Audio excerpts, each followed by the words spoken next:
ಸಾಕಷ್ಟು ನರೇಂದ್ರ ಮೋದಿ ಅವರ ಸರ್ಕಾರದಲ್ಲಿ ಸಾಕಷ್ಟು ಅಭಿವೃದ್ಧಿ ಕೆಲಸಗಳನ್ನು ನಾನು ಮಾಡಿದ್ದೀನಿ. ಸುಮಾರು 1,00,000 ಕೋಟಿಗಟ್ಟಲೆ ಹಣವನ್ನು ಬಿಜಾಪುರ ಅಭಿವೃದ್ಧಿಗಾಗಿ ನಾನು ತರಲಿಕ್ಕೆ ಶ್ರಮಿಸಿದ್ದೀನಿ. ಆದರೆ ಈಗ ನಾನು ಹೆಚ್ಚಿಗೆ ಮಾತನಾಡೋದಿಲ್ಲ. ಯಾಕಂತಂದರೆ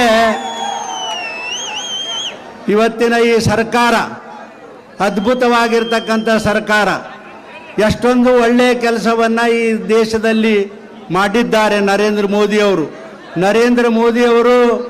ಈ ದೇಶದ ಪ್ರಧಾನಮಂತ್ರಿ ಆದ ಮೇಲೆ ಭಾರತೀಯರಿಗೆ ಎಲ್ಲ ಬೇರೆ ಬೇರೆ ರಾಷ್ಟ್ರಗಳಲ್ಲಿ ಗೌರವ ಸಿಗ್ತಕ್ಕಂಥ ಕೆಲಸ ಅದಾಗಿದ್ದರೆ ನರೇಂದ್ರ ಮೋದಿ ಅವರಿಂದ ಅಂತಕ್ಕಂಥ ಮಾತವನ್ನು ಅತ್ಯಂತ ಅಭಿಮಾನದಿಂದ ಈ ಮಾತವನ್ನು ಹೇಳಿ, ನಾನು ನನ್ನ ರಾಜಕೀಯ ಜೀವನ ಇದು ಕೊನೆಯದು.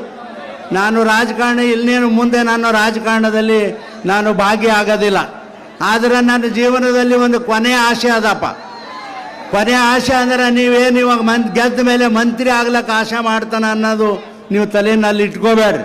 ನಾನು ಹಿಂದೆನೇ ಎಲ್ಲ ಮಂತ್ರಿ ಕೆಲಸ ಮುಗಿಸಿದ್ದೀನಿ.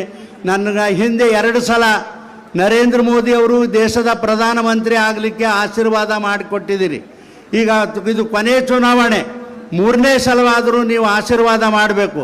ಎದಕ್ಕಾಗಿ ಅಂದರೆ ಪುನಃ ನರೇಂದ್ರ ಮೋದಿ ಅವರು 3ನೇ ಸಲ ಈ ದೇಶದ ಪ್ರಧಾನಮಂತ್ರಿ ಆಗಲಿಕ್ಕೆ ನನಗೆಲ್ಲರೂ ಕೂಡ ಆಶೀರ್ವಾದ ಮಾಡಬೇಕು ಅಂತೇಳಿ ಇವತ್ತು ಕೇಳಿ,